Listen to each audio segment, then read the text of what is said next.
Hello, everyone. Welcome to Monday Live with Alan and Greg, and our guest, the Mild Rumpus, with Ace in the background. Hi, everybody. Say hello, everyone, in the chat room.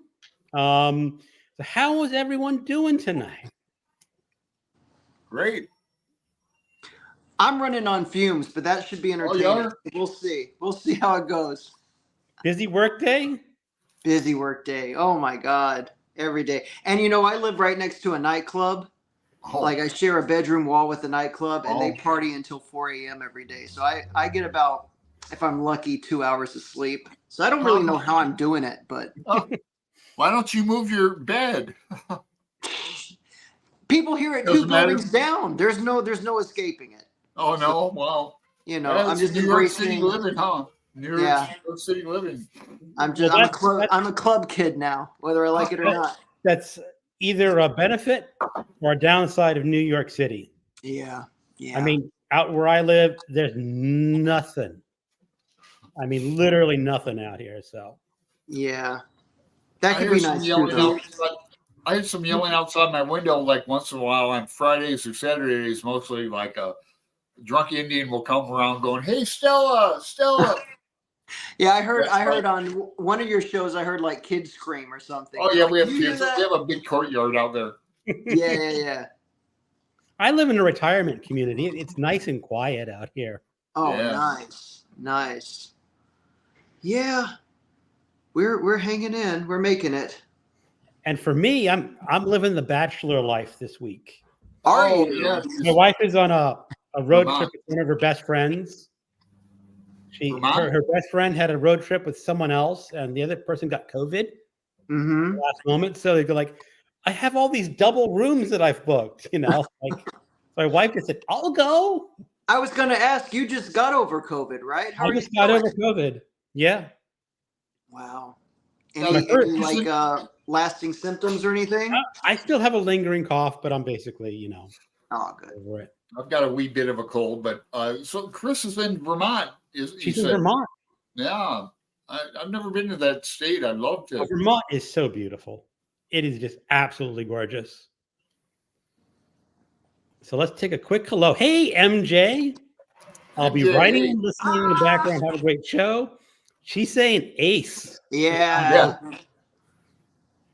Pat is here. Hey, Pat. William's here. Constance is here. Fred. And Fred is here. So we got a bit of a show in the comments. Great. Excellent. Got us some quality people too. They're some of my faves. I know. Yeah. Okay. Pat just posted her book design tag video. If you haven't seen that, be sure to pop over and look at that. I saw it. It looks complicated.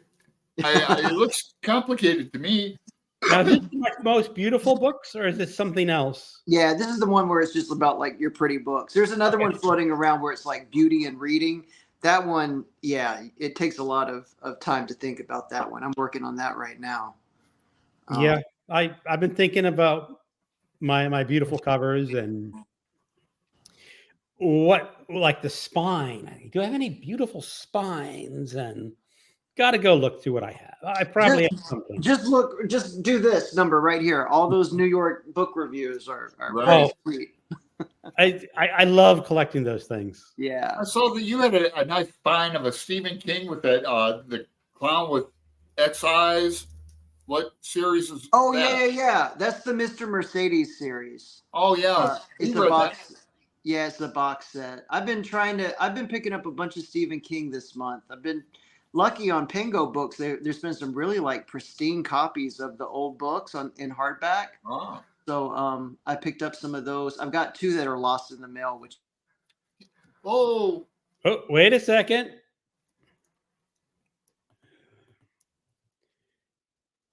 Yeah, he just disappeared. Uh-oh. Maybe it's a nightclub. Too much. Maybe. Action at the nightclub next door.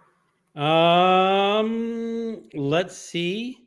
Give him a second to pop in, and then if not, I'll just remove him from, like, kick him out. Yeah, and then let him log back on. He's probably deleted himself, probably added him back in. Yeah. We'll go and say hi to Christopher. Hey, Christopher. I don't see many tags from my subscriptions recently. I haven't been doing a whole lot of tags. I did one. Yeah, No, I owe him too. There you are. Oh, cool. Oh, I got a phone call. and it bumped me. Oh, that keeps you out, huh? I always put mine on Do Not Disturb, so. Yeah. I was going to ask you, did you have a favorite out of that series? Out of the out of the 4 of the Holly? Oh, books? Well, you know the one I like the most that she's in is the what is it called? Is it The Outsider or The Insider or The Outsider? Yeah, that was a really good one. I like that. I read the Mr. Mercedes series, but I really can't remember much about them, to be honest with you. That's with that. I haven't read Holly yet. I was going to say Holly for this month, but I've heard really good things. He has some really interesting villains in that. And The Outsider is the most supernatural, I think, of the books. Maybe absolutely the most supernatural. Yeah, it's most. I like the cop stuff too. I kind of like the first one, Mr. Mercedes, because he felt like he was just writing a police procedural detective story, and Holly was just a side character. Mm-hmm. And as I understand it, is that as the way you write, sometimes you write a side character, and it just like she took on a life of her own, and just said, "You're going to write more about me." So that was pretty cool. We did the whole series. I liked it all in all. Everyone that's read Holly has really enjoyed it. I haven't heard anyone say negative things about it. Yeah, I like her as a character. I've heard some negative. Oh, you have? I've heard negative things, but I don't think it's true negative because he wrote that during the pandemic, and she was very conscientious of not spreading COVID. Oh, yeah. And then people say, "How dare you put politics in this book?" Right. Okay. I got you. I have heard that. Okay, if you're that serious, you just go your own way. Right. It's a good point. And Fred says, beautiful spines. I'm sure the Predator has some. I heard he, she, it, whatever it is a huge collector. All right. Elizabeth. Hello, Elizabeth. Elizabeth. MJ saying, be sure to like everyone. Elaine is here. Hey, Elaine. Kelly loves books and movies. Hello, Kelly. Kelly.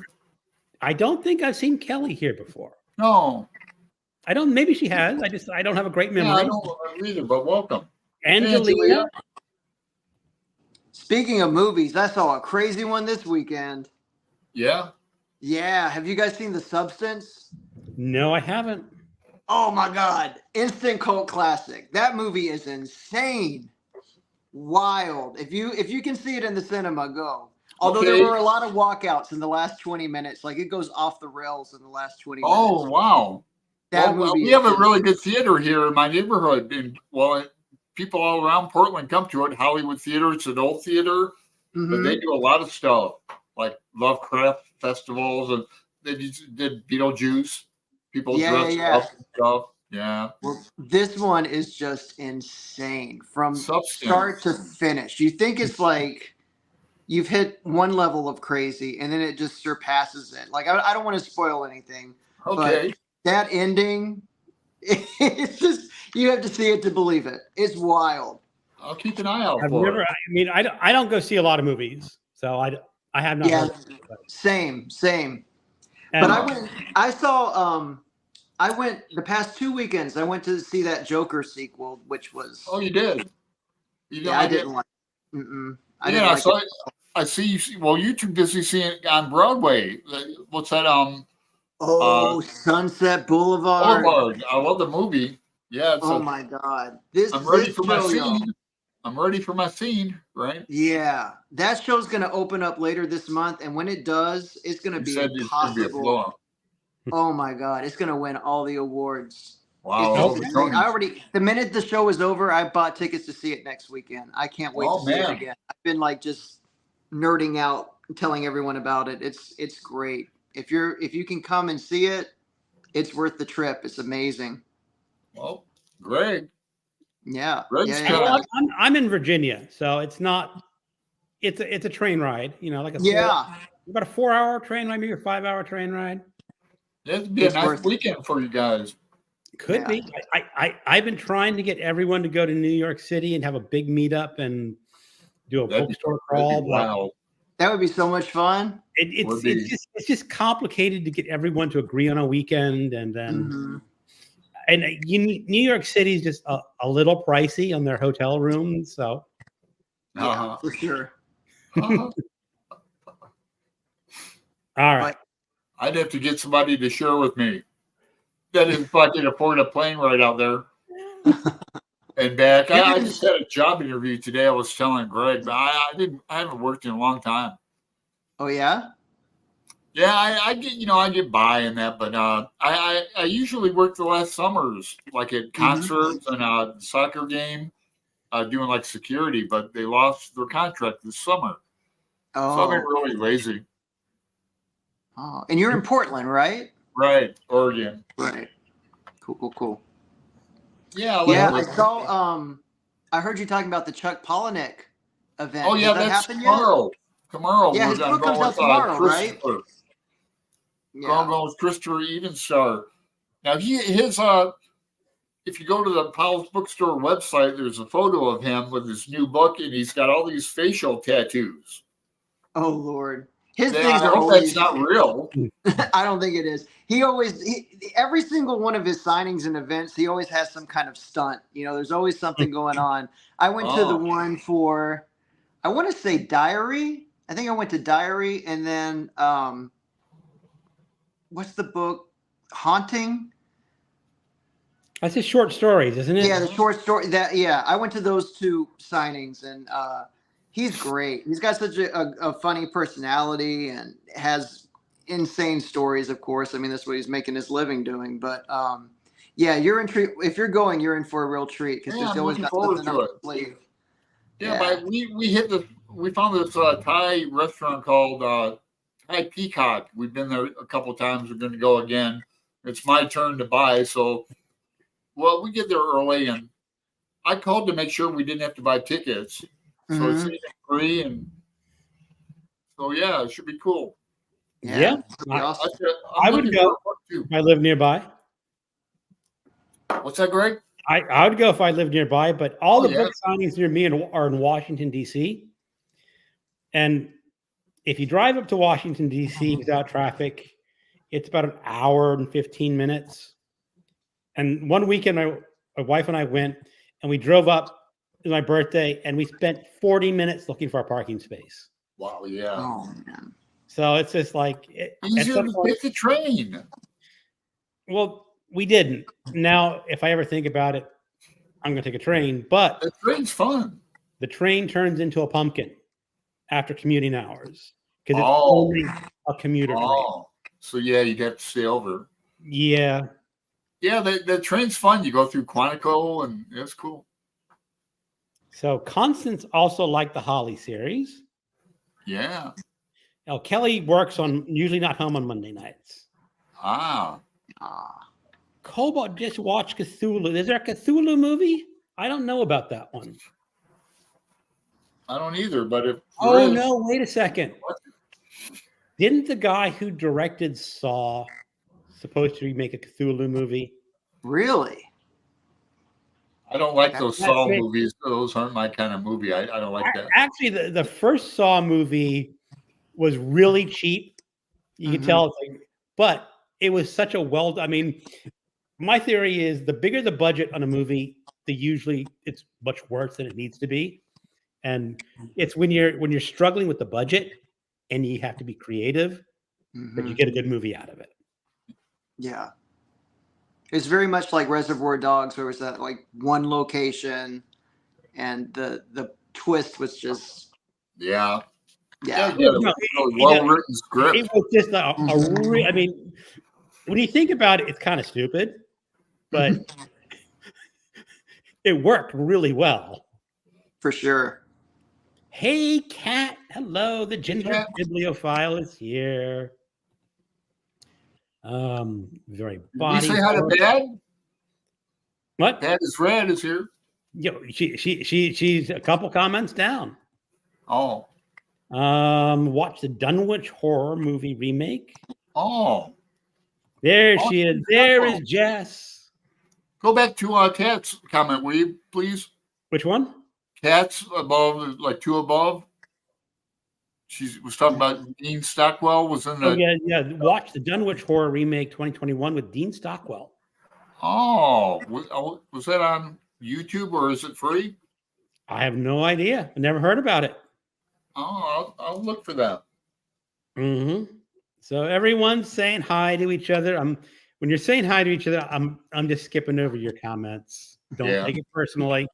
Dad has just finished the book Hell House by Richard Matheson.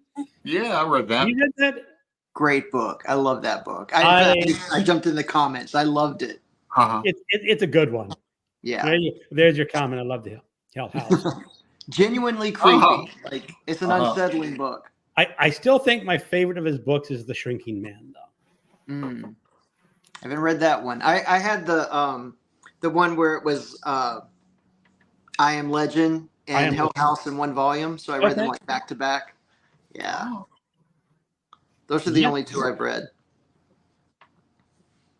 Yeah, those are the 3 main ones that I've read: The Shrinking Man, Hell House, and I Am Legend. Yeah, Hell House is great. Several Cthulhu movies on Roku, says Elaine. It was an excellent haunted hell. Yeah, Fred read Hell House. He was in I think it was Ollie did it as a birth year book club, and someone recommended it. It's a good book. We all talked about it. Really fun. And let's see. The octopus creature from the Pirates of the Caribbean films is the closest thing to Cthulhu. Mm-hmm. I haven't seen that. James from the Quentin Curious Volumes is here. Hey. All right. And I saw the Saw movies, but it was hilarious when a group of guys screamed like little girls in a dorm watching it. All right. Yeah, that would be me. Probably so. I believe I saw part of that movie without sound. I was traveling somewhere on a bus. And it's one of those buses where they have like the little movie playing up top. And they're playing it up top. And I wasn't listening to it, but I could see parts of it. And I saw the Cthulhu-like creature. Yeah. I'm trying to remember that movie that they made that's based on this is me thinking out loud. I'm sorry. I should have kept that comment myself. There's a really good movie. Well, the first time I saw it, it freaked me out. And then the second time I saw it, I was like, oh, it's kind of cheesy and funny. What's that movie? Do you know what I'm talking about? Which one? It's based on the H.P. Lovecraft stories. They go to this place and I don't know. Are you talking? There's a really fun one based off the story Call of Cthulhu. It probably is. It's like a 30-minute movie. It was silent and in black and white. Oh, that sounds awesome. But no, this was like a full-length movie. Yeah. And it wasn't old. It was. Let me look it up. It was recently done, but again, they did so much with such a little budget. Isn't there a Reanimator movie too? Yes, there is. Is that good? It is a good movie, but you have to be careful which version of Reanimator that you get. There was an unrated version that I saw way back when it was released. And they have one scene that is just so over the top outrageous that with an actress and an actor, and supposedly the actor's wife threatened to divorce him for doing that scene. Oh, was it a sex scene? What? Was that a sex scene? It was a sex scene. Oh, I see. And let's just say one of the characters was headless. Oh man, Alive. Oh man. Well, I'm going to that Lovecraft festival. Christopher and I will go. Yeah. The movie I was thinking of is I don't know how to pronounce it. Dagon. Oh, yeah. Dagon. Yeah. Oh, great! Yeah. They Yeah. have a festival up here at that Same movie guy who theater did I was the talking animator, about. and he was wild. Yeah. All right. Stuart Gordon. I'm going to stop at the comments for a moment. Normally, what we do is like to talk about books that we're currently reading or have recently read that you'd like to highlight, just as like feature something that you'd like to tell people about. So. Oh, okay. Yes. Yep, I got a few. All right. Right now, I'm reading this book, Thirst. I don't know if any of you have read it. It's a vampire book. It's really interesting. It's two women in two different time periods. The first one is a vampire who becomes a vampire during the yellow fever plague. And then you've got a modern day woman, I believe, kind of her mother is passing away. And I don't know if this is during COVID. Like, it would be interesting if you got the two plagues going on, but there hasn't really been a mention of it yet. But I think it's probably coming. But yeah, I'm almost done with it. I'm 2/3 of the way through, and I'm really liking it so far. So this is a good vampire book if you're looking for one. And then I also just finished O Caldonia, which is supposed to be like one of the best Gothic novels that no one knows about. When was it written? I didn't love it, to be honest with you. It was okay for me. Let's see. But other people love it. Like, a lot of people love this book, so it might just be me. It looks like it was originally published in Britain in 1991. Okay, so not super old. No, but she's like, it's really hard being a woman, and it's really tough being a girl, and she's misunderstood, and people, she prefers animals over people, and she, encounters many creeps, and I don't know, it sort of was in the same vein of what's the Shirley Jackson book? We've always lived in the castle. We've always lived in the castle. Yeah, it kind of has that vibe because she lives in this big mansion, and her family is rich and all this kind of stuff. But yeah, I mean, if you're gonna do that, just go ahead and do the Does Shirley she like Jackson. candles or do spells or read tarot cards or anything? At the very end, there's a little bit of spellcraft going on. Oh yeah. And then this was a total stinker, y'all. Don't be fooled by the cover. This was Stitches. It's a collection of short stories that were in this magazine that they did, and I was drawn to it by the artwork. Oh, yeah. I mean, the artwork is super cool. It's done by that what's his name? Ito? Yeah. But yeah, the stories no. Even the artwork can't save this one. It's not good. Oh. But it was a quick read. I think it's aimed at young adults, or it should be. But it's not scary, and the stories are predictable and whatever. It was a quick read. You can read it in a day. So those are the books I've read recently, and a bunch of poetry, but I don't know how to talk about poetry. That's all right. I'm going to mention poetry in mine. Well, go ahead, Alan. So, what have you been doing? Me? Yeah, you're up next. I've been trying to do a video on this. I'm kind of glad I waited for after the BookTube prize awards, because this didn't make top 3 of like anybody's. It made some number 4s, but I didn't read it for that. I just read it because I knew I'd like it. I really loved it, so I'll get around to reviewing that. Then, man, I'm gonna have to start over on Master and Margarita. I was reading it and also listening to audio, but I would listen to the audio while I would prepare to go to sleep, So sometimes I'd listen at 15 minutes. Sometimes I'd fall asleep. I got this book today, The Wasteland. I'm gonna buddy read with Aaron Facer and I. That was one of the ones I read. Oh, okay, great. Yeah, I read it in another life so long ago. I read it a few years ago, or reread it a few years ago. Yeah. The Fisher King was on like local TV yesterday. I was watching football and going back or something, and every time I see that movie, I have to watch it. And so I was texting back with Gareth in England about it because I know that's one of his favorite movies, like Terry Gilliam, the director. Terry Gilliam. Gilliam, yeah.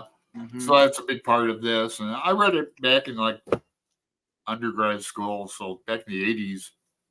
Well, the problem with The Wasteland is that if you just read it, there's so much going on that just gets over your head. Like you really, I first read it like with university, and we had like 2 lectures on The Wasteland. It was like, yeah, I know. And then Ezra Pound had a lot to do with the editing. Yeah. I have a note. His cantos. Pardon me? Have you ever tried to read Ezra Pound's cantos? I had a friend who was trying to read it. He was in the I Ching too. So I no. The answer is no. But yeah, it's really complicated. Yeah, a lot of Chinese in it. No. At the end. Pound did do some Chinese translations, but at least in the first few cantos that I tried, there was no translations of Chinese. Well, if I see a copy of it, like a library sale or grab it. Yeah, I'd like to find I seem to remember reading a book like back in the 80s again, where it was the original and then Pound and red marker. Maybe I can find that book again, but this has a lot of criticism. It's mostly criticism. Mm-hmm. And then I'm going to read some Pat at Book Chat with Pat sent me this from Dublin Tales. There's a William Trevor story I want to read first. A retelling of Two Gallants, the Joyce Dubliner story. Yeah, it looks interesting. That's about it for me. Yeah. Well, I just finished rereading or listening to an audiobook of one of my favorite science fiction books of all time. I'll hold up the paperback version. I listened to Solaris. Oh, yeah. Stanislaw Lem. Now, this book I'm holding on is actually the bad version of the book. And it's bad because this book was originally published in 1961 in Polish. If you look at this book, it says translated from the French. So it's like what happened is they couldn't find a Polish translator, publisher. So they just hired someone to translate the French translation into English. And, there was a review by Stanislaw Lem who understood English perfectly well. And he said, it's a really bad translation. Now, what I did is because of copyright reasons, when this is written, your copyright was for the printed book. So they didn't have any concept of audiobooks or ebooks at the time. So Audible says, wait a second. I'm going to go to Lem's estate. Will you sell me the audiobook rights to Solaris? And they said, sure. And they hired a Polish to English translator. So in the audiobook version and the ebook version, you can get the direct Polish to English translation. So this is not read along, but it's much more accurate. And even so, Solaris is one of the most fascinating science fiction books ever written. There is zero action in this book. It's all interplay between characters and scientific theory. And how would you communicate with a being that is truly alien? Because you have no. I mean, you can talk to someone with French or Russian because we're basically all humans. There's just slightly different variations of language. But a creature that is one vast intelligent ocean has no concept of what it means to be a human or individual. And how would that creature try to communicate with us? Wow. And the idea is it can read your mind. And in your mind, most people have a person or something that is predominant in their brain. And the main character is named Kelvin. And it's been about 10 years, but he had an argument with his wife and she committed suicide because of that argument. So that's in the back of his brain. So what this alien creature does is recreate his wife. Now, this creature has all of his memories of her. So it's just his interpretation of his wife was as a living being. Have you seen the film adaptations? Yes, there is a very famous Russian film. I mean, someone in the comments who knows film can say it's like really one of the best Russian movies, they say, and pretty faithful. George Clooney did an adaptation of the movie, and from what I understand, people are going to go, yeah, nothing special. Yeah, I've seen the Russian one. I own the Russian one, and I saw the George Clooney one, and I don't remember it, but I do remember the Russian film. So there's that. But yeah, I didn't know it was a book. So shame on me. Yeah, and as I remember, the Russian one is very interesting. They said there's like a 10-minute scene of people just walking through this building or something like that. Yeah, it's out on Criterion. Criterion put it out. Yeah. Beautiful transfer and everything. So check it out. You may. And also for my 70s horror book, I'm rereading Salem's Lot. Nice. Okay, I'm going to reread that too. I've got that. Yeah. So I first read that early 80s. Yeah, I'll reread that. I was like 15, maybe 16 years old in high school. So it's been a while since I've read that book. Who's all in the Boxer group on that? Yeah, you're part of the Boxer group? No, I didn't want to. I wasn't reading the Manatee or whatever, so I jumped out. Do you want back in? Yeah, if we're reading, because I'll read that. All right. I want to, before I forget, because you turned me on to this, Greg, the Tana French Faithful Place. I've been listening on audio, and I'm really liking it. I wish I had the text because I'm getting lost a bit, but it's about that Irish guy. He's undercover. He's not with the murder cops. He's an undercover cop. He makes that distinction all the time. But I like that part. But then all his family stuff, I'm getting confused, He's got a big family. Do you remember it? It does. Now, Alan, I don't know how far along you are in the book, but Tana French did what I consider one of the most perfect scenes in a book. I'm halfway through, exactly, 51%. Probably not, you haven't gotten there yet, but okay. The general idea is there's this narrator who runs the undercover squad to bust drugs in Dublin. And 17 years ago, he was going to run away to England with his girlfriend.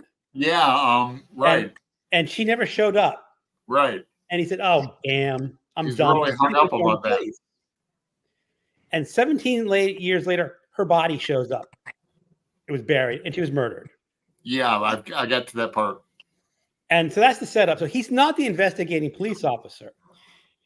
But there's a scene where he's talking with a lot of his old friends in a pub. And as a reader in a mystery, the murderer is at this table. Because you're going to read, that. But the narrator does not know the murderer is at the table. Oh, okay. And the murderers are talking, and you're going, okay, who's confessing? Who's giving you all the clues to the murder? And you're reading it, and you're just like, dang, it's really well done. I'm enjoying it because like all the people speak. It's all in the brogue, Yeah. So I'm getting that real Dublin flavor of it. But anyway, I just started to interrupt. All right. Let's try to catch up on some comments here because I'm a little behind. Yeah, I see there's some for the Mild Rumpus. Yeah.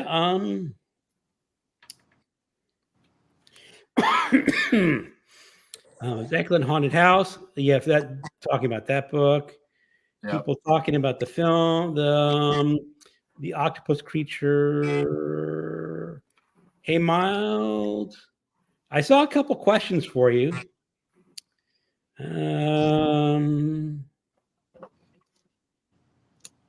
Here's one. Hey, Mild, I know you like Patti Smith.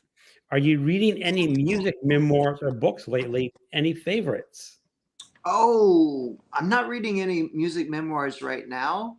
And to say I like Patti Smith is an understatement. I love Patti Smith. Let me think. I'm trying to remember the title. Richard Hell's memoir is really good. The one that I dreamed I was a something tramp. I could look up the title, but yeah, Richard Hell's novel memoir is really good. All the Patti Smith ones are great. Blondie has a fun one out called. I read a lot of music memoirs.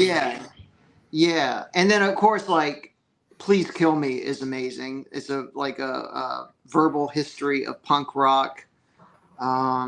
Meet Me in the Bathroom. There's a lot of those, but yeah, I'm trying to think of some other ones. Oh, you know who has a really good memoir? Cyndi Lauper. Oh, I'd read that. Her memoir is really good. Yeah, I read a lot of rock memoirs. Liz Phair's Horror Stories is really good too. Like, really well written. It's better than it should be. If you haven't read Liz Phair's book, check that out. Was she in that band? Liz Phair? Yeah.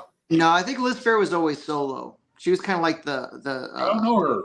X-rated Barbie doll. You would like her. Check her out. She's I never got into punk. You know that. I don't know why. I mean, I know Black Flag. I know I like Henry Rollins' spoken word and solo stuff better than Black Flag, but punk kind of escaped me. You know, other than the Ramones or you're wearing a Misfits T-shirt. I couldn't name a. I went through a punk phase, like my freshman, sophomore year of university. I was sort of into punk, and yeah. The problem is like I never got to go see any real concerts because, so I think a lot of that was the live shows that I just sort of missed out on. Oh, I wish I could think of more music memoirs. I'm sorry. No, I'm trying to remember where Greg was. You went to school in Maryland, didn't you? I went to two. I went to the New England College for a year and then University of Maryland. Yeah. Thought I remembered that. Fred is saying, so what's everyone reading this month? My only horror will be The Phantom of the Opera. That's actually it's a really good book. It's old, but it's pretty good. Rock memoirs I read a few months ago, like Paul Stanley's, and I learned that Paul Stanley is missing his left ear, I think, and he really related to Phantom of the Opera, and he got a chance to play that, I think, on Broadway a few years ago. But I think you're right. Yeah. See, so you can learn stuff from rock memoirs. Mm-hmm. All right, I got a quick guess. Teddy. Aww. Teddy, the walking cat. That's the cat who Greg takes for a walk on a leash. Which is really unusual for a cat. Yeah. Ginger says I have to watch the movie with sound. He's talking about the Pirates of the Caribbean, I guess. Oh. Here's bad. If you guys were offered $100,000, would you investigate the most haunted house known? Oh yeah, absolutely. Yeah, I'd do it for. you would use a lower bid, right? Yeah, sure, definitely. Well, considering I don't believe in ghosts, I would absolutely do it. Just like, okay, give me some money. Yeah, I believe in ghosts. I definitely do. I had experiences with them for real. For real. Would you? For real. Would you take up the offer to investigate a haunted house? I'd have to find out the backstory there first and what kind of things I might be up against. I mean, $100,000 doesn't sound bad. I mean, it's pretty nice. I mean, it's not totally life changing, but I just know myself. I would not make it. I wouldn't make it. I wouldn't waste my time. I ran a theater back home in Texas, and it was very haunted, very haunted. And there were times where I wouldn't even go. I would be in the building by myself, and I would leave. I'm like, I'm not going in there until someone else shows up. It was so creepy. There was one time I was in the office. It was a very small theater, old theater. It survived the 1900 storm, that whole kind of thing. So I'm in the office upstairs, and we had these stairs that led up to the office, and they were old wooden stairs. So every time you stepped on them, they would pop and make, there was no sneaking upstairs. Everyone in the building heard you. So I hear the door. I don't know if I hear the door, but I hear someone start at the bottom of the stairs and come up. And I'm thinking, oh, it's Fred, the tech guy, or Ben that works in the office. And so I'm going around the corner to meet them as they're coming up the stairs. And when I go around the corner, no one is there. There would be nights where I would shut down the theater, turn off all the lights, shut the building down. I'd go outside. The lights are back on. And it was one of those experiences where you never felt like you were alone in a room, ever. Ever. Yeah. I didn't believe in ghosts until I had my little work experience there. That was beyond question. That place was haunted. Well, you see, in the novel version, I'd be the skeptic, right? Mm-hmm. And I'd be the one that dies early on. I'd get gutted or something by the ghost, right? I've had a few, I had a few experiences when I was a kid, but they stopped. Like they stopped as soon as I got into like junior high and that.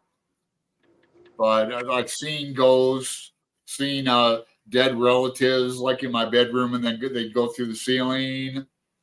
Oh man! Like that, and I'd go run into my mom and dad. Yeah, I've never seen one, but God, you can feel them if they're around. I have a relationship with my late grandmother as well. Really? Like as far as dreams and that, yeah, I dream and go back to her house, and sometimes she'll be in the dreams, but I have reoccurring dreams at her house in Toledo, Ohio. And I got a chance to go back and see it after 30 years, like back in 2016. So I visited it again. It was really, really cool. Anyway. That's so neat. Yeah. I don't know if you can hear it, but they're doing donuts outside. Donuts? Yeah, spinning around in the cars. They'll do that. Now, do you have the drivers are. Mm-hmm. Yeah. This might be a personal question, but like, do you have a one-bedroom apartment or studio? Oh, yeah, it's a one-bedroom. It's a one-bedroom. That's pretty nice, huh? Yeah, I mean, I've lucked out. It's a love-hate relationship with this place. When I joke about it being dilapidated, it's really not a joke. I mean, it's an old apartment, but the layout is good. Can you hear them? Just barely. Oh my God, it's crazy. It's nuts. What is anyway, that club with the donuts? Yeah, that's the donuts. The nightclub will get going any minute now. I mean, it's just like there's no sleeping, y'all. But I've been in the same apartment for 10 years, and I moved here with a suitcase. I didn't even have a bed for the first 6 months. I had a blow up mattress because I knew that like the minute I bought furniture and laid down roots, sure as the world I would lose my job or something crazy, and I'd have to go back home. So I was very paranoid for a while, and then when I was like, okay, no, this is working out. Then I laid down roots, and now I've hoarded the whole place with books and crap that no one needs. Well, for whatever reason, I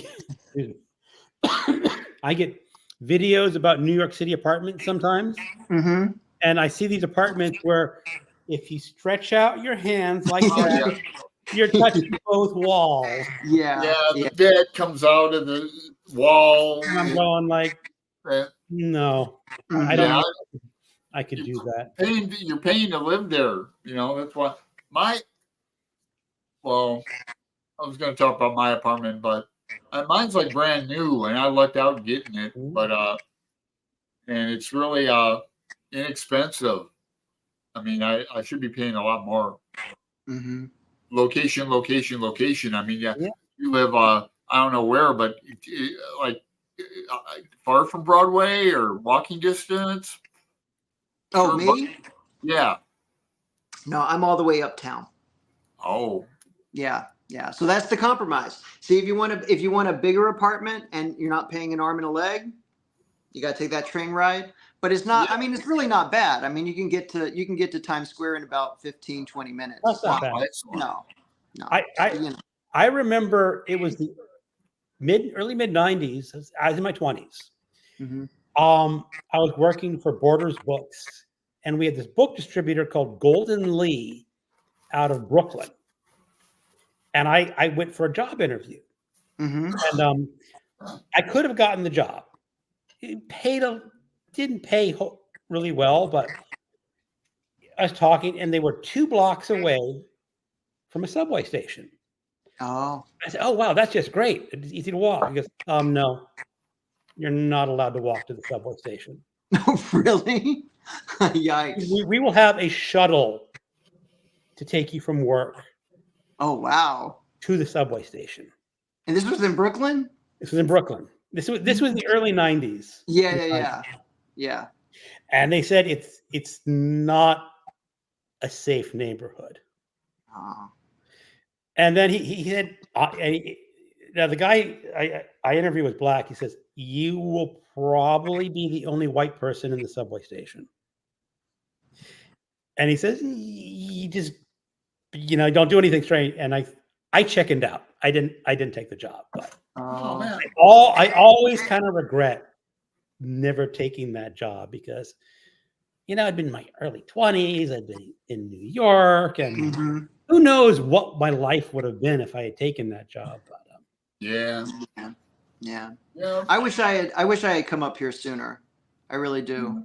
I held off for so long because I had so many friends come up here, and then they were back home before the year was out. It's like I just really wanted to make sure ducks were in a row and it was sustainable. I think a lot of people come here and they kind of feel like it's an extended vacation and they just live it up for a few months and they were like, okay, now it's time to go back, But it's crazy. You'll see people like sell everything that they own, their cars or this or that, and then they're back in a few months. I wish in 1986 I would have took off to New York City. I had a BA degree in theater. You think I'd go to at least Cleveland. Cleveland has the first, I think, community theater or something like that. But Cleveland's got it going on for theater. I didn't even go there, but just as a stage manager or something. And so I wish I would have tried. I just went back to Toledo and tried to be a playwright, but in Toledo, I got involved with community theater and that was it. Got grad school as soon as I could, anyway. Well, that's the other end. I mean, my brother used to run lightings and sound for theaters. Oh, really? Wow. And he worked he did a long time with the sound engineer or whatever they call the sound people for Ford's Theater. And Ford's Theater, or of course, where Lincoln was assassinated. So, wow. That's just a different aspect of theater than the acting and the playwriting. And I guess it's a little more stable. Yeah. That tech is really where the money is. Writer, scenery, all that design, production, design, for sure. Yeah. Yeah. I wish I had.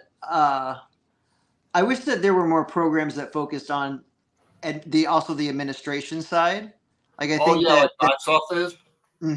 Yeah, and just the business side of it, because I mean, you got the show, but you also got the business. Yeah, we had classes in that. I remember Kent State is where I went. Kent State.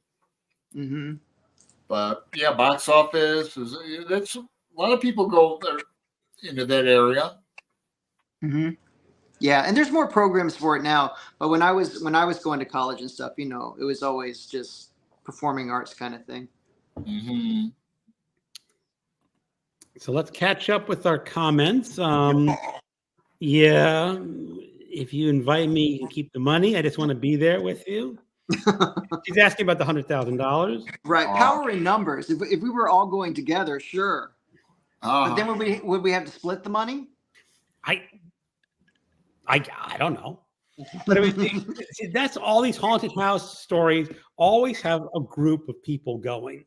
And you always have that like Haunting of Hill House, that Shirley Jackson and the Richard Matheson. We just talked about the Richard Matheson one.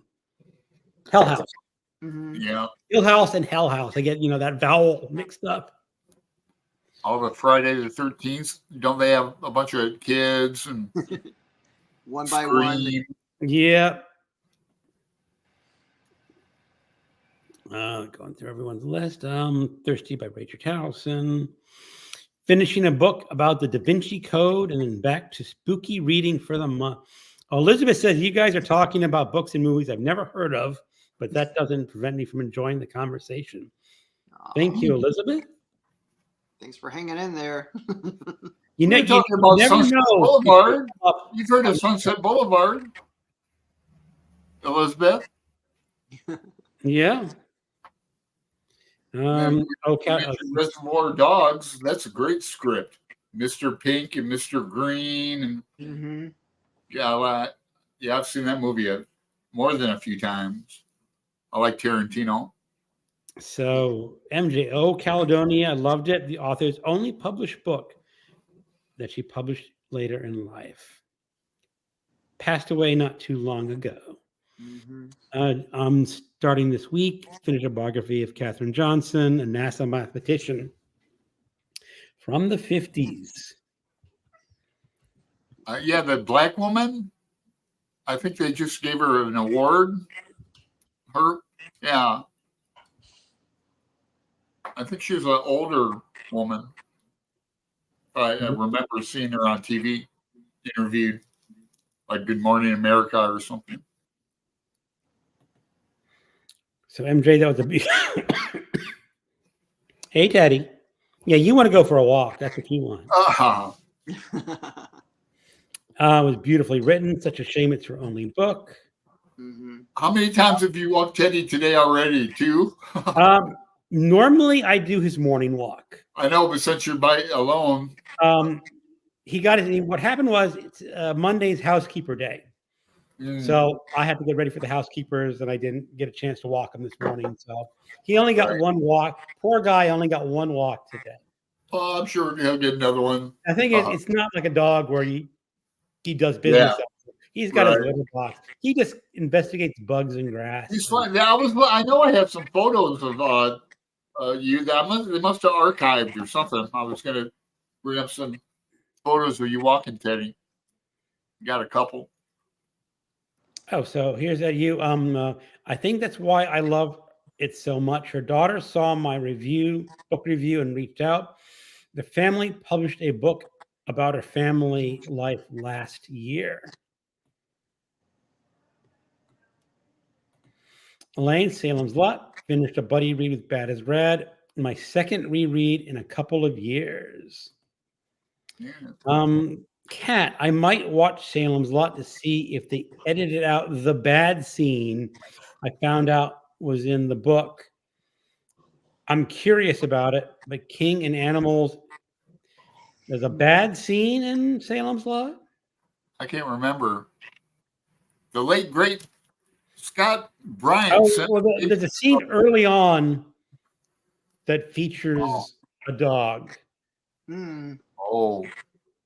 It's not graphic because you don't see what happened to the dog. You just know something happened to the dog. Oh, another dog scene. Yeah, so I'm looking forward to reading it again. Yeah, that remake is it HBO Max? But I've heard no good things. Everyone that saw it thought it kind of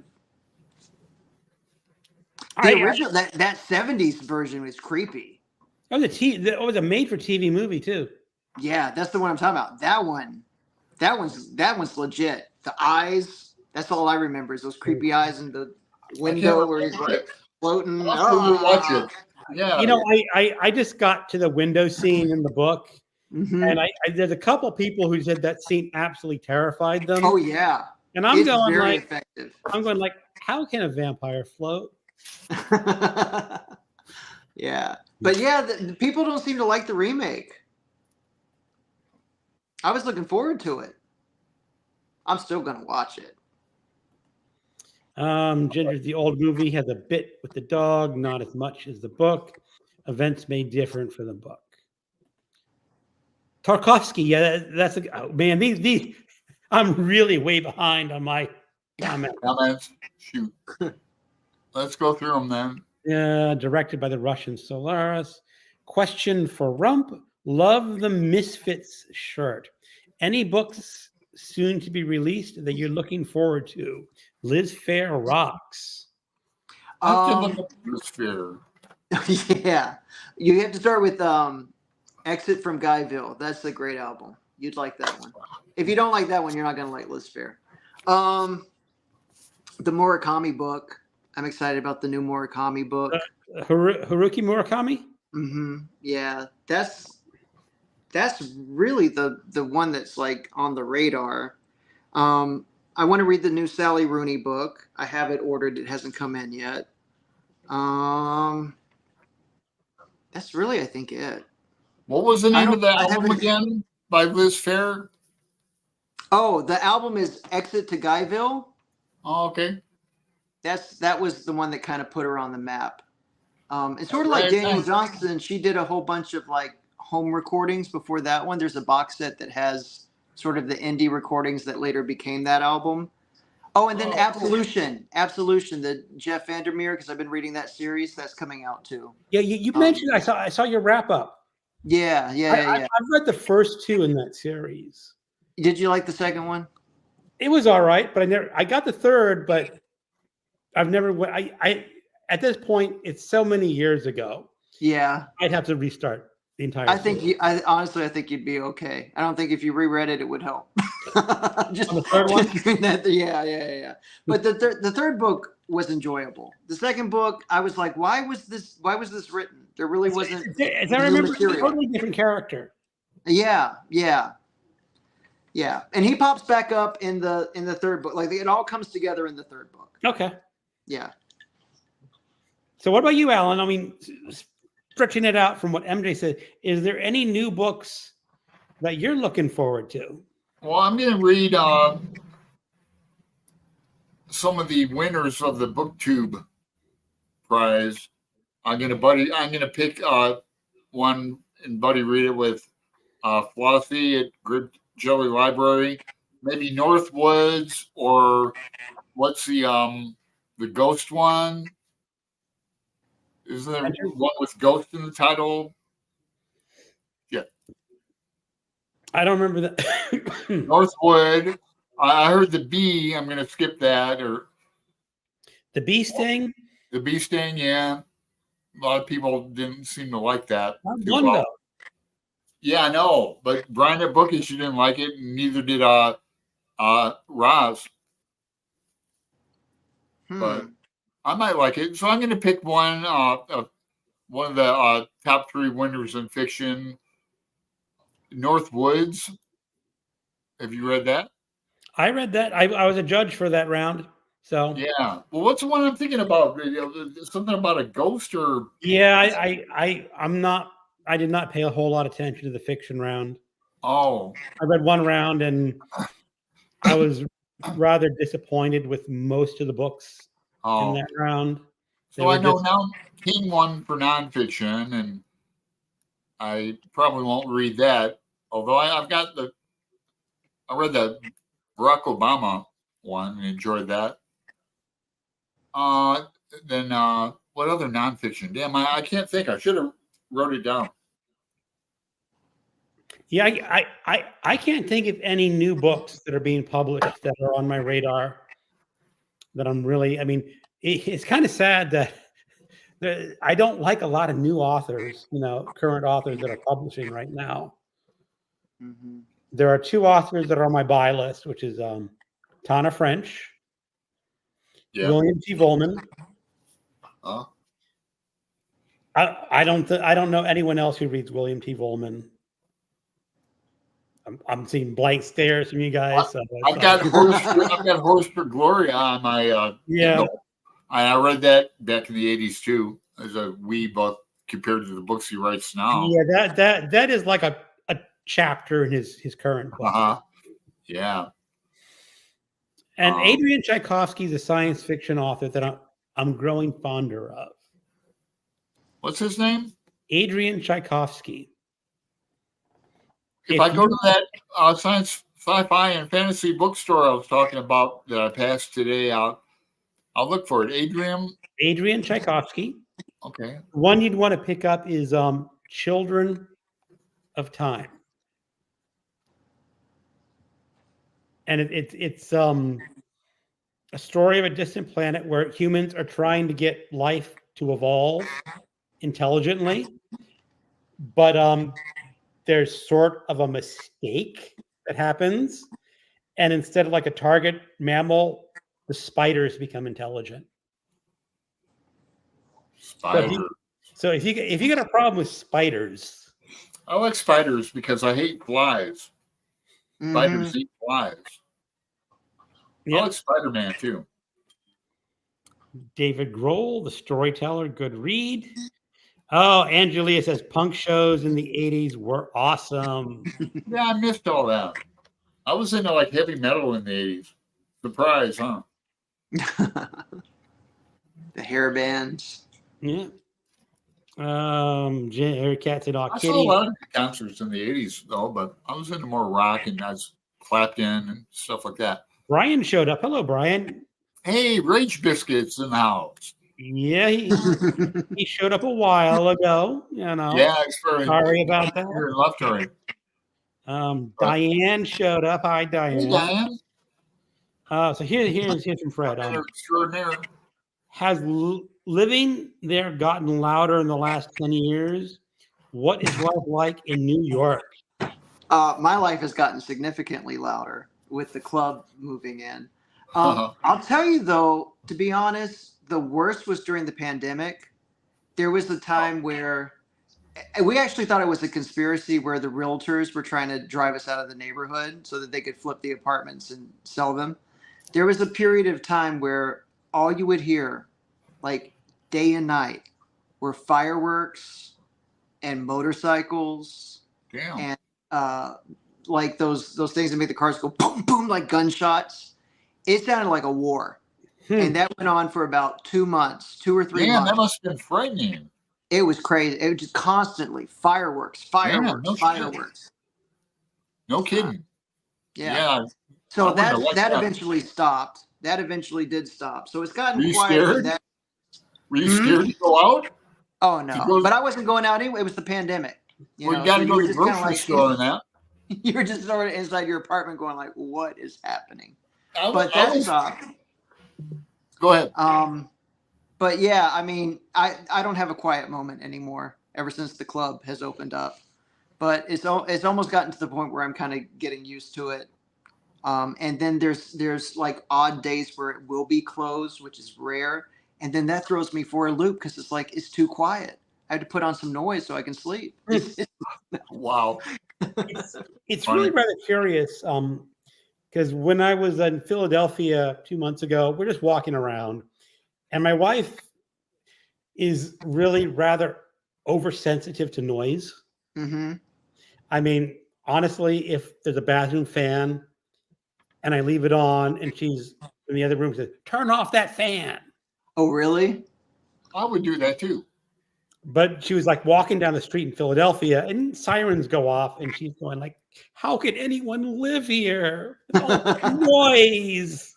Boy, when I lived downtown Portland, those ambulance. City, I mean, I think I would have done fine in a city because I just recognize it as background noise. And I was tuning it out. And I'd been there less than a day, but she was like, on the edge of her seat. So suffering. I lived above in a fire escape apartment downtown for 3 years, downtown Portland, above an improv. It wasn't too noisy, but it was an improv, like comedy club. There was a sushi bar next to it, so not too noisy. But God, what the hell was I gonna say? Oh yeah, the build. I lived between like some tall buildings, so the ambulance would go through and just. Yeah, I had to get used to that. It bugged the hell out of me at first. Constantly, you know. Yeah. Going through red lights because it was a major crossing downtown. But you eventually do get used to it. But it's sort of like, camping out at Alcatraz or something, or Guantanamo Bay where they're just torturing you with sound. Yeah. But, if the rent is cheap enough, you'll put up with anything, I guess.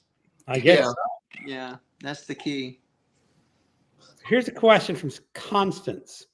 Where are you from in Texas? I'm originally from Galveston, Texas, which is the island right outside of Houston. And it's the home to I don't know if it's true anymore with all these storms, but it was like the worst natural disaster ever with the 1900. I read a book on that. Yeah, Isaac Storm. Isaac Storm. That was a fantastic book. Yeah. So, and a lot of those family names, they're still there, and the buildings that survived, obviously, they're still there. And it's just amazing that after the storm, they literally raised the island up. The entire island was raised, and they built a seawall. And just to think how they did that back then was amazing. But I was third generation on the island, and then after Hurricane Ike, we finally decided enough. Why are we continuing to just rebuild over and over and over again? And that last storm kind of got my family. We pretty much lost everything.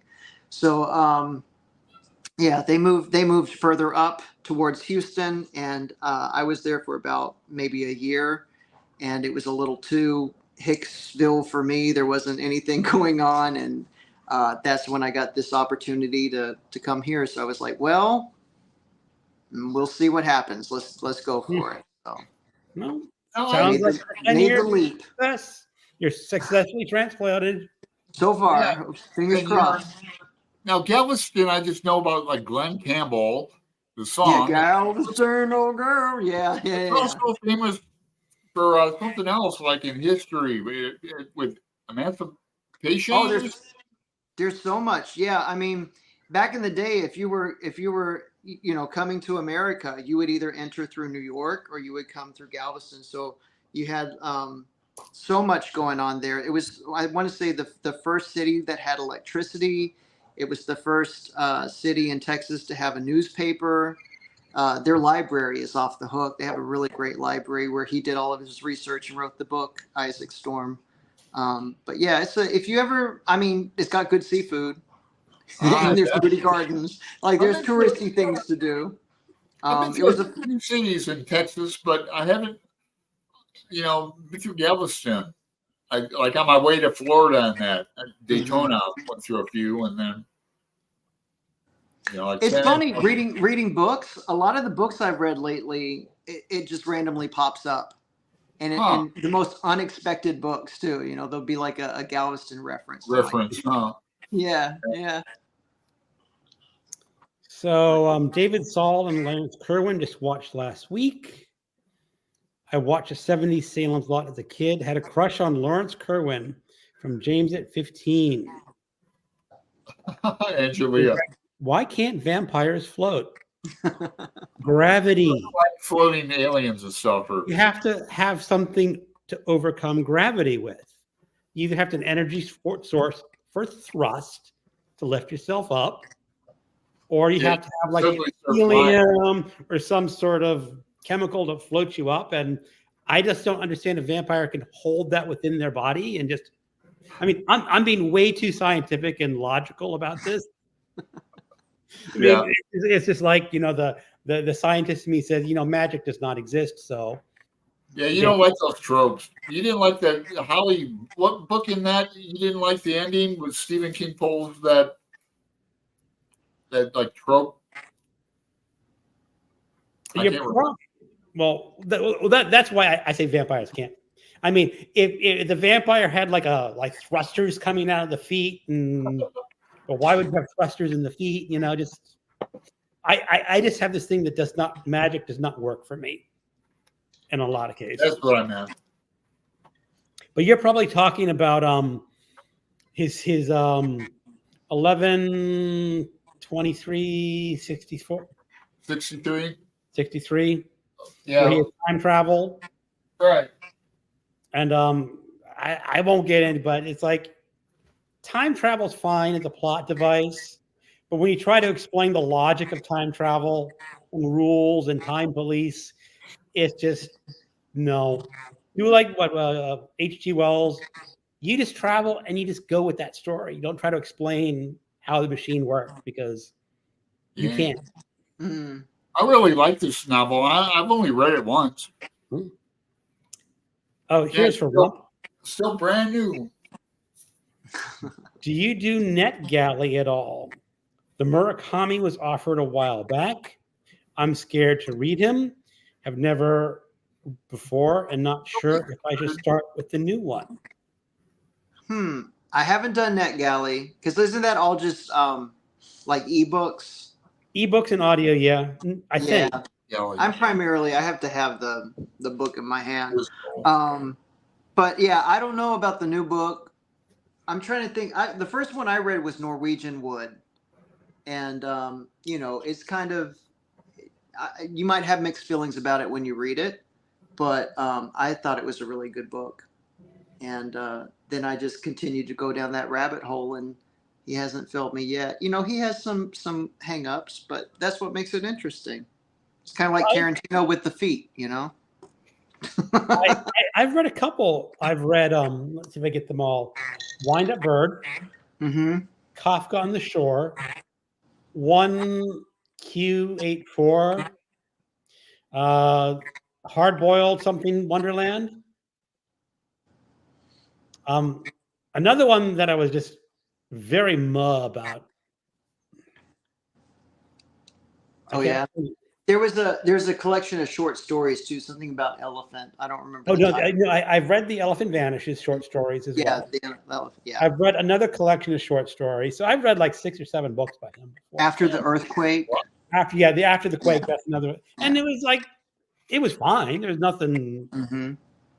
But if Jenny is saying, I would say the Wind Up Bird Chronicle would be, or Kafka on the Shore. Either one of those two would be. Maybe even Hard Boiled Detective in Wonderland would work for her. See, because he Hard Boiled Wonderland. There's a little strangeness going on that book. Mm-hmm. Yeah, and Kafka has a lot of magic realism. So if that's your thing, check it out. Yep. And the Norwegian Wood is more kind of like a story about a relationship. That was when he was very young too, wasn't he? Mm-hmm. Yeah, it's a young guy and an older woman. Okay. Yeah. But not in a fun Harold and Maude kind of way. It's like the polar opposite. Now, he wrote a very big book a few years ago that I didn't read. Yeah, I have it, and I haven't read it either. And I can't read it from here. But yeah. The name, it had like a Hemingway title, or is it something? Something like that. The one that has the big eyeball on the cover. I have the digital copy, so. Oh, okay. I don't get covers really. Yeah. No. Or was it Fitzgerald? Something that had reference to another classic work. Here. Come on up. Ace is being weird. So, Angelia, Enter Ghost. There you go. That's what I was thinking of. Right. So I'll choose between that and Northwood and read one of those. Buy a copy for philosophy. Okay. Don't tell her. Yeah. Bats fly, vamps float. Says MJ.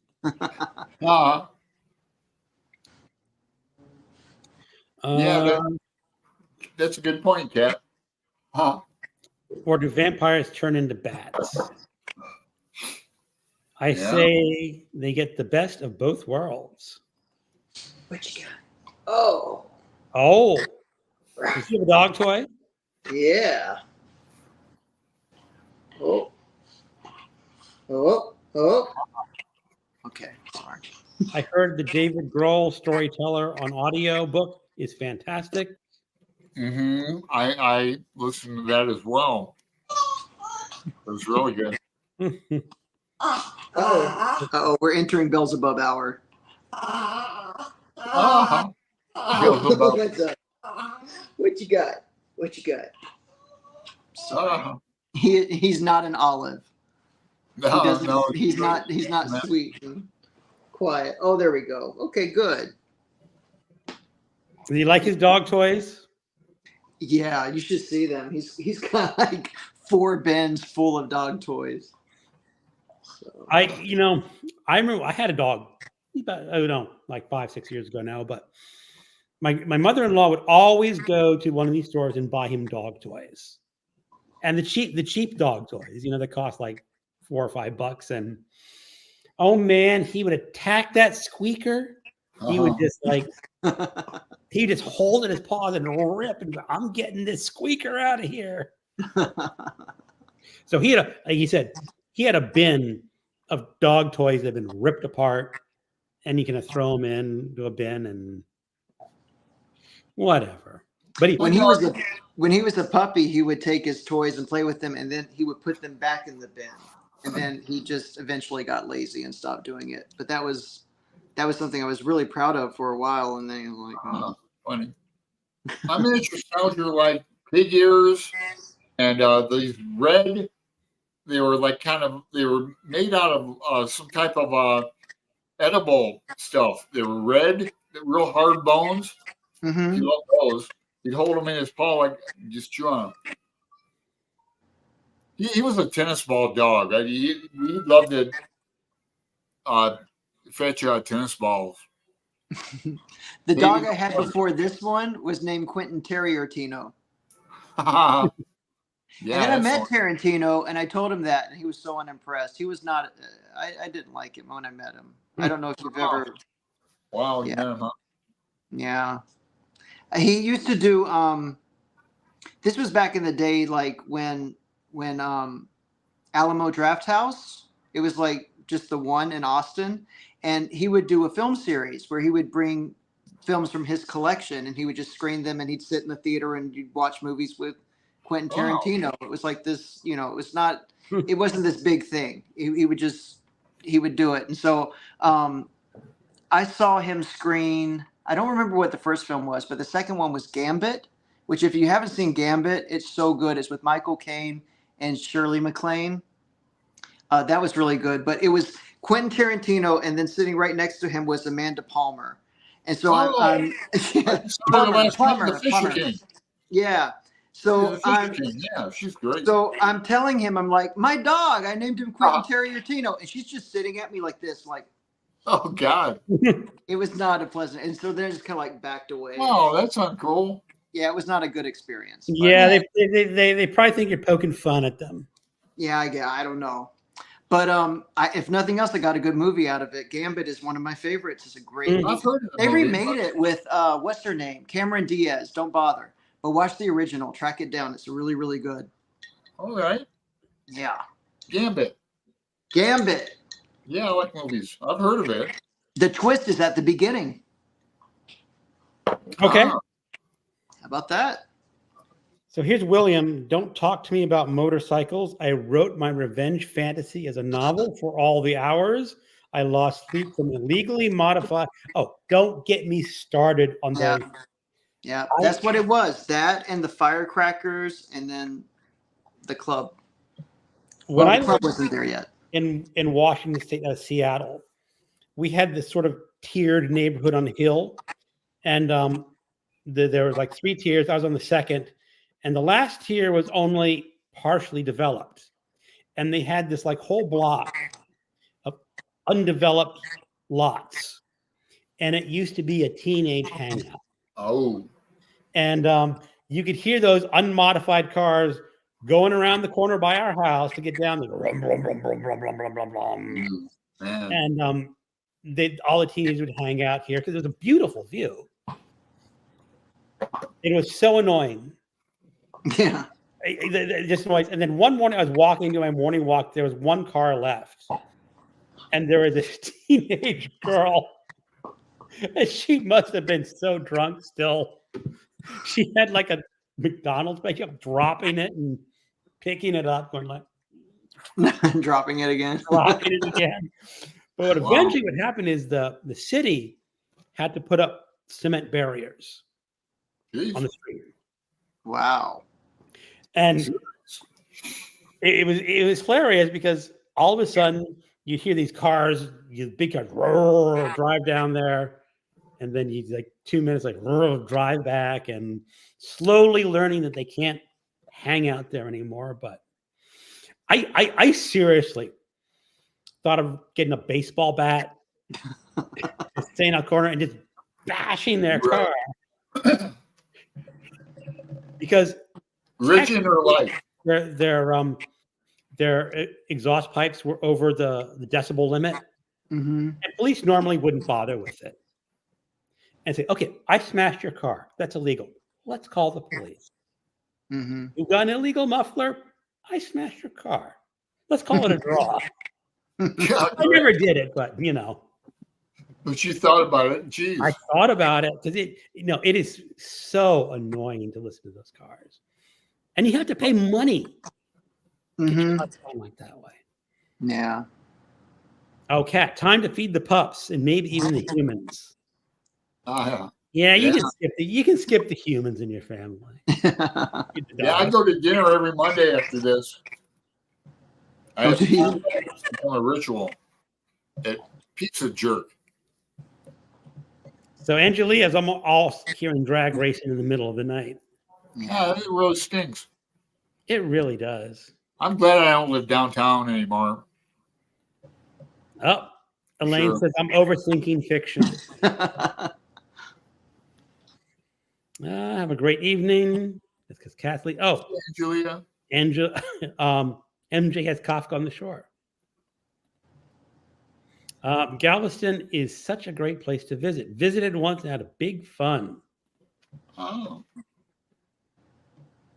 Conza says evil trumps gravity. I must be the only person who's bothered by crap like that. Yeah, you have a hard time suspending your disbelief, I guess, sometimes. Yeah. Have a great rest of your night, everyone. Thank you, and a wonderful live stream conversation. I'm sure you're gone, Jess, but thank you for stopping by. Absolutely, Elaine. So for another buddy read. I wanted to mention before I forget that the Rumpus might be interested in next month. We're going to read with James at Quaint and Curious Volumes some Chekhov. Are we doing that? Are we? I mean, he's never mentioned. I mean, it's sort of like, are we doing Chekhov? I wouldn't mind it. I mean, I've seen some. I've seen the Seagull. You know, that's probably arguably his most produced play, I think. Is the Seagull the one with the gun on the mantle? I can't remember. I can't either. Or is that Uncle Vanya has the suicide in it, I think. Mm-hmm. There was a really cool play last season that Parker Posey was in called Woodstock. I think it was just Woodstock Seagull, or it's sort of like a takeoff of the Seagull. Okay. And just watch. There's a part in the play where she's just making toast, and it was one of the most entertaining things to watch Parker Posey make toast. She's just like, she was the mother in the play, and it did really well. I'm surprised that it hasn't been adapted into something else already, but it was entertaining. Yeah. Back in the day, what did they give Obie winners? Is that off Broadway or just off Broadway for Obie? Like Sam Shepard won a lot of Obies back in the day, and boy, to see some really good playwrights like that be exciting. Yeah, I think it is the off Broadway awards. That might be the one. That might be the one from the American Wing. I'm thinking. Do you ever go there, or you just concentrate on Broadway shows? Oh, off Broadway. Oh, I go to off Broadway all the time. Yeah.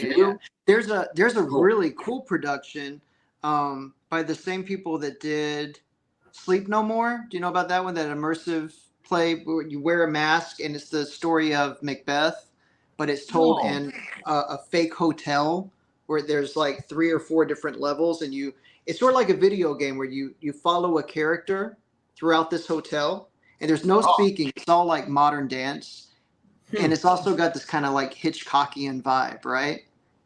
So, and if you're at the right place at the right time, you get pulled by the actors, and you have a one-off. And they'll sometimes take your mask off, and they'll speak to you, and you're the only one that has that experience. And the show is on a loop, so it repeats 3 times, so you can follow different people. Well, they took that show and they put it on steroids, and they opened a new show called Life and Trust, which is in a bank building down like a couple of blocks from Wall Street. And it is unbelievable. That show has 6 stories, and if you can just imagine, like, Great Gatsby kind of Art Deco, and it's the story of Faust along with the history of New York's business dealings. It was really incredible. And everyone wears a mask, and it's sort of like this psychological thing where if you put a mask on and they can't see you, you become more voyeuristic. But I will say, people have gotten really kind of like, because you have to run and chase people and go up and down stairs. Some people were like tackling. They were, it's like, dude, we're gonna see the show. Relax. Like for older people, like you can't follow that quickly. Yeah.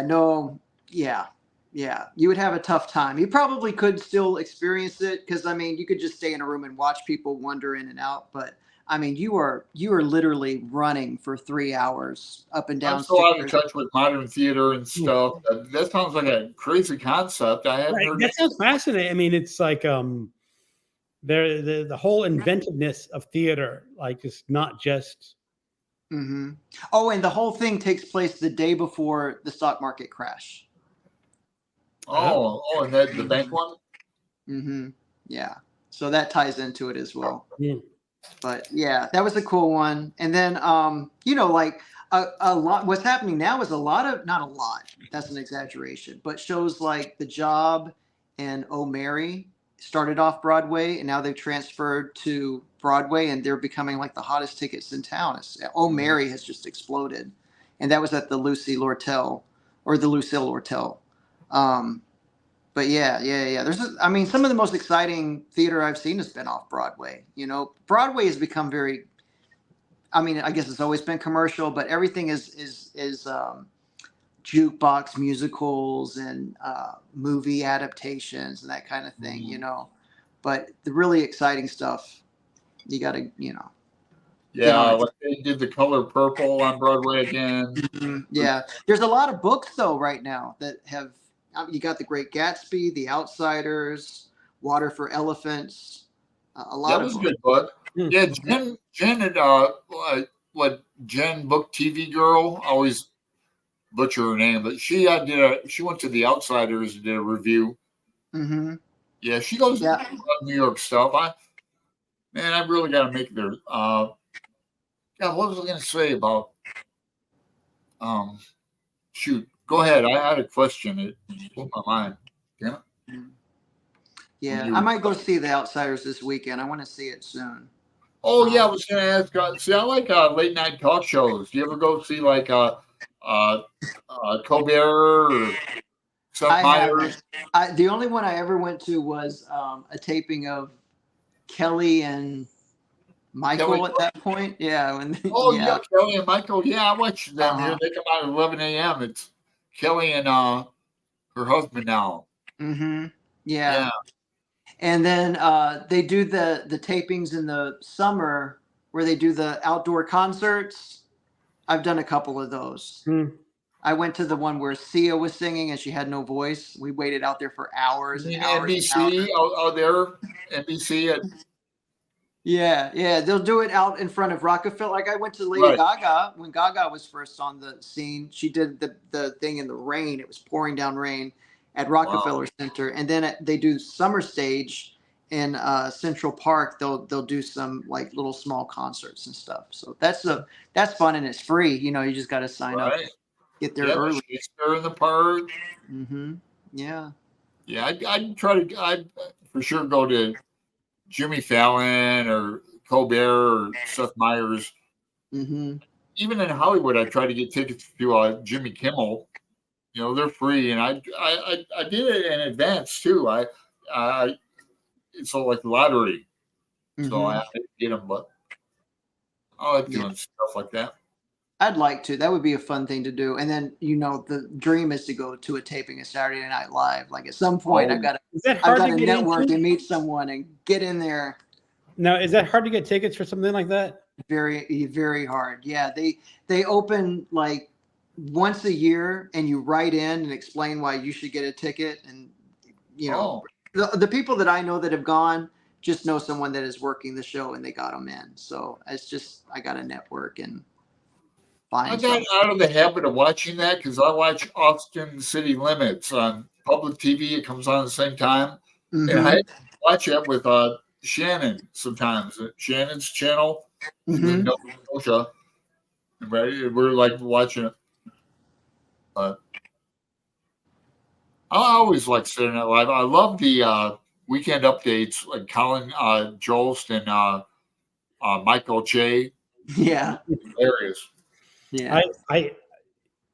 When Trump was president, they had Alex Baldwin doing him, and I always watch. I mean, they always just the clips. I never watched the show, but I love those. And they had someone else doing it who actually might have been a little better than Alex Baldwin. Different style or look like he had the voice and the hand thing going down just. Perfect. The political season is always the best time for Saturday Night Live. Yes. Yeah, music's great. I've been watching that since Belushi. I remember reading that Bob Woodward book on SNL. Then, So Elaine's heading out. All right, Elaine. Oh, James says we are doing Check-November. So I thought it was December. That's cool with me. November. It's pretty soon. We're gonna have to start to announce it so people know. Yeah. The Cherry Orchard and the Seagull have guns. Okay. Night Elaine. Diane loved the book Water for Elephants. Me too. I read it. It was okay. I liked it. Yeah. All right, we're out of comments. Yay! We made it. So, what other events are you looking forward to this year, or are there other events that you're going to? I know that in November I'm just going to read a ton of nonfiction. I'm doing nonfiction November. Yeah, I need to do that, and then I think for December. I'm just going to stop with the themes and the readathons and the this and the that. And I'm going to read either David Copperfield or Moby Dick. I want to read a big chunker and just dedicate that month to doing that. Yeah, I read Moby Dick earlier this year for the first time, finally. Did you like it? Yeah, I loved it. I loved Queequeg. Yeah. The tattoo dude, of course, Yeah, I'm looking forward to that. That's what when I started the channel, I was like, this year I want to read Moby Dick or Yeah, I have to reread that sometime too. In grad school, I was a Joycean, and my best friend was Moby Dick and Hawthorne and that. I love Bartleby the Scrivener. Oh, my favorite short story of all time. Yeah, I prefer not to. Yeah, a lot of Jesus correlations and stuff, but yeah, I always kind of was hesitant about Moby Dick. I don't know exactly why, but I finally got around to it. So, Alan, are we going to really do Against the Day in December? Yeah, I'd like to. Yeah, okay. Sure. I mean, I've read it 2.5 times. I got 2 copies of it, both annotated up. It's like my favorite book, novel. There's all the things I like in it. It's just crazy. I sort of mentioned that in my video today that there's a planned read of Against the Day. I saw your thumbnail and the book was on there. I haven't got a chance to watch it yet though. Yeah. Okay. Well, my voice is a little hoarse because I still got the remnants of that COVID cough. Yeah. So let's wrap up anything that we have to say. Any last comments for the people in the chat? Well, thanks to the 13 who are hanging in here.